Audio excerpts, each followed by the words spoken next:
Assalamualaikum warahmatullahi wabarakatuh. Perkenalkan, nama saya Kholidah Zia Fitra Azahra, kelas 3B jurusan Ilmu Al-Quran dan Tafsir, Fakultas Usuluddin di UIN Sunan Gunung Jati, Bandung. Di sini saya akan membedah suatu artikel karya ilmiah dari mulai judul, nama pengarang, nama afiliasi, abstrak, dan sebagainya. Baik, langsung saja. Di sini saya mengambil sebuah artikel dari jurnal Suhuf.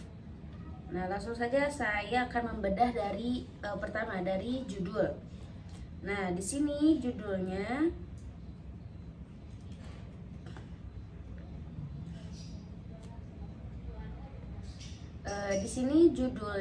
yaitu Potret Fenomena Tahfidz Online di Indonesia nih. Saya kasih highlight ya. Nah, ini judulnya ya, Potret Fenomena Tahfidz Online di Indonesia.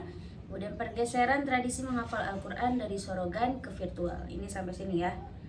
Nah, sampai sini. Kemudian setelah judul, lalu ada nama pengarang. Nah, ini nama pengarangnya Herianto. Nah, biasanya nama pengarang ini tidak ditulis beserta gelar, jadi hanya nama saja. Setelah nama pengarang, di bawahnya lagi ada nama afiliasi. Bisa berupa nama lembaga ataupun nama daerah misalnya ya. Nah, kalau di sini Institut Agama Islam Negeri Pekalongan, Jawa Tengah, herianto@iinpekalongan.ic.id. Nah, ini biasanya setelah nama afiliasi itu memang disertai dengan email biasanya ya. Nah, setelah judul tadi, nama pengarang dan nama afiliasi, selanjutnya abstrak. Nah, dalam abstrak ini terdapat banyak unsurnya. Yang pertama, dari kajian ini menyoal fenomena tren menghafal Al-Quran melalui media teknologi online, baik menggunakan media sosial, website interaktif maupun aplikasi Android. Nah, ini merupakan kita highlight dulu ya. Highlight warna kuning. Nah, yang di highlight warna kuning itu adalah hasil dan pembahasan penelitian ya. Kemudian penelitian ini menggunakan model studi living Quran yang datanya diambil melalui observasi di internet, wawancara dan penelusuran pustaka dari berbagai sumber. Nah, ini kita highlight dulu. Ini adalah metode penelitiannya. Kemudian kajian diharapkan mampu mengeksplorasi pola-pola yang muncul, jejaring dan metode yang digunakan sehingga fenomena cyber tahfidz ini dapat terrejawentahkan dengan baik. Nah, ini adalah ini tujuan dari penelitian ini. Kita highlight warna kuning lagi. Nah, selanjutnya hasil kajian menunjukkan adanya pergeseran otoritas sanad dalam praktik tahfidz online. Proses talaki dalam pendidikan tahfidz tradisional menjelma menjadi talaki virtual. Guru dan murid tidak harus bertemu secara langsung dalam menjalin otensitas Al-Quran yang dihafalkan. Nah, kalau ini ini hasil dan pembahasan. Kita lihat lagi warna hijau. Selanjutnya ini nih. Tradisi menghafal Al-Quran melalui media internet ini telah memunculkan realitas baru dalam konteks living Quran yang penulis sebut sebagai e-living Quran. Jika living Quran mengkaji komunitas yang hidup di tengah masyarakat dalam dunia nyata, maka e-living Quran adalah model studi Al-Quran yang menyasar masyarakat maya melalui komunitas-komunitas online. Nah, ini kita highlight lagi ya. Ini termasuk kesimpulan juga ada rekomendasi atau kontribusi keilmuan. Nah, setelah abstrak ada kata kunci. Kata kunci ini, nih yang ini kata kunci ya. Kita highlight lagi. Ini kata kunci dari abstrak tersebut, warna biru aja. Nah, biasanya abstrak dan kata kunci ini menggunakan dua bahasa. Yang pertama bahasa Indonesia, yang kedua bahasa Inggris. Nah, seperti ini ya. Di atasnya ada bahasa Indonesia dan ini bahasa Inggris. Nah, kemudian setelah abstrak dan keyword, kita masuk ke pendahuluan. Nah, di dalam pendahuluan ini juga banyak terdapat unsur-unsurnya ya. Apa saja unsur-unsurnya? Nih, kita bedah bersama-sama. Nih ya, yang pertama. Yang pertama dalam pendahuluan itu ada latar belakang ya. Latar belakang. Nih, kalau di sini latar belakangnya saya bacakan ya. Perkembangan teknologi membawa dampak yang luar biasa bagi kehidupan manusia, khususnya di bidang ekonomi, politik, dan militer, di bidang lain seperti terus. Dalam aspek referensi agama, fenomena digitalisasi Al-Quran yang marak akhir-akhir ini juga merupakan bagian tak terpisahkan dari pesatnya perkembangan teknologi tersebut. Kemunculan Al-Quran digital faktanya secara tidak langsung telah membentuk pola-pola baru interaksi manusia dengan Al-Quran. Hal ini bisa kita lihat bagaimana umat muslim saat ini sudah mulai terbiasa membaca Al-Quran dengan smartphone, mengakses sumber-sumber keagamaan dengan gadget mereka, berinteraksi dengan siapapun dan memiliki saling ketergantungan secara elektronik, baik antar individu, komunitas, bahkan lintas negara. Fenomena seperti inilah yang disebut-sebut oleh McLuhan sebagai global village, yakni sebuah tatanan masyarakat dunia baru yang tidak mengenal jarak ruang dan waktu. Pamungkas 2015 halaman 257 sampai 58. Nah, ini masih termasuk latar belakang. Selanjutnya, gejala yang sama tampaknya juga terjadi dalam tradisi tahfidz Al-Quran di Indonesia. Tren yang berkembang saat ini sudah banyak yang menggunakan kemajuan teknologi informasi sebagai sarana untuk memudahkan para penghafal Al-Quran. Praktik semacam ini biasa dikenal luas dengan sebutan tahfidz online. Nah, terus ini masih latar belakang ya. Dalam penautan penulisan 5 tahun terakhir ini, tren tahfidz online di Indonesia berkembang dengan cepat yang ditandai dengan munculnya berbagai komunitas tahfidz yang menggunakan media sosial, baik itu Facebook, Instagram, dan WhatsApp sebagai media pembelajaran tahfidz seperti yang digagas oleh komunitas Odol. One Day One Juz ya. Nah, sampai sini adalah kita highlight dulu ya. Nah, yang di highlight warna biru itu merupakan latar belakang dari pendahuluan. Oke, setelah latar belakang, di sini ada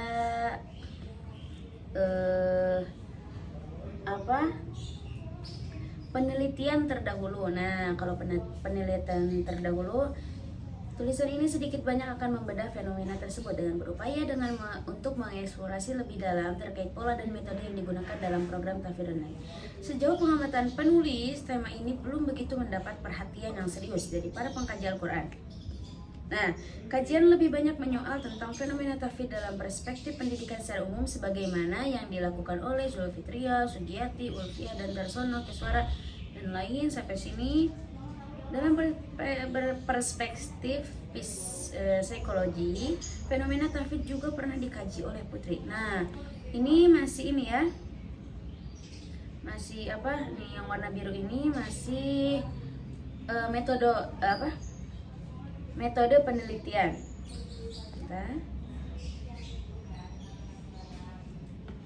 Nah, ini juga masih metode penelitian ya, masih nyambung. Sementara dalam wacana sosiologi dan antropologi, fenomena tahfidz juga pernah diteliti oleh Sofyan, Mubarak, dan Setiawati, dan Mutiara, dan Ahmad 2014. Nah, ini masih bagian dari penelitian terdahulu. Setelah penelitian terdahulu, walaupun objek dari kajian-kajian tersebut adalah budaya tahfidz, tetapi tidak ada yang membicarakan masalah fenomena tahfidz online. Sehingga distingsi dari kajian ini semakin jelas dengan menjadikan tahfidz online sebagai objek penelitian yang akan penulis dekati dengan model studi living Quran. Nah, ini kita highlight dulu warna pink. Nah, yang di highlight warna pink ini termasuk posisi ya. termasuk posisi penelitian di mana di dalamnya berisi perbedaan penelitian antara penelitian terdahulu dengan penelitian yang sekarang ini. Itu selanjutnya ya. Dalam bingkai konstruk historis pembelajaran Al-Quran di Indonesia, kemunculan tahfidz online merupakan respon masyarakat terhadap kemajuan teknologi dalam menjalankan tradisi yang telah lama ada berkaitan dengan menghafal Al-Quran. Tradisi yang sebelumnya hanya dilakukan dengan model pembelajaran tahfidz konvensional, kini hadir dalam ruang-ruang digital tanpa bertemunya guru dan murid secara langsung. Pembelajaran tahfidz ini secara tidak langsung akan berbenturan dengan konsep relasi guru dan murid yang selama ini terjaga dengan apik dalam jaringan sanad keilmuan Islam di Indonesia melalui berbagai lembaga pendidikan keislaman, khususnya di pesantren. Nah, terus sampai sini. Nah, ini merupakan latar belakang ya. Ini latar belakang lagi. Tadi latar belakang warna apa ya? Ini latar belakang lagi ya. Warna biru. Nah, dari sini sampai sini adalah latar belakang. Nah, karena di unsur-unsur dalam pendahuluan ini tidak harus tersusun ya, tidak harus susunannya nggak harus sama gitu. Kemudian nih, diskursus inilah yang menjadikan tahfidz online menarik untuk diteliti. Setidaknya dengan mengkaji persoalan ini, berbagai hal terkait relasi guru dan murid dalam tahfidz online dapat diklarifikasi dan dianalisis lebih jauh dengan pendekatan yang relevan. Nah, kalau ini kita highlight dulu warna red, warna merah. Nah, ini termasuk formula ya, formula penelitian. Selanjutnya setelah formula penelitian, nah untuk itu riset ini akan menggali data dari lapangan secara langsung melalui teknik observasi, dokumentasi dan wawancara terhadap para responden yang relevan dan otoritatif dalam hal sampling. Penulis menggunakan teknik. Nah, di sini ada metode penelitian ya. Penulis menggunakan teknik Purpose sampling, yaitu teknik pengumpulan data yang dilakukan dengan menentukan kriteria atau pertimbangan tertentu yang sesuai tujuan penelitian. Nah, kriteria ini berkaitan dengan komunitas tahfidz online yang aktif pada saat riset dilakukan dan memiliki website atau media sosial yang dapat ditelusuri. Nah, sampai sini termasuk metode penelitian ya. Kita highlight lagi warna pink.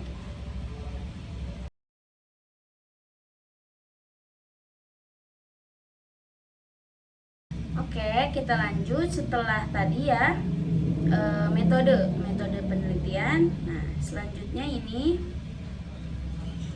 ada kajian ini diharapkan mampu memotret dan mengeksplorasi berbagai model dan metode tahfidz online di Indonesia dengan pendekatan Living Quran.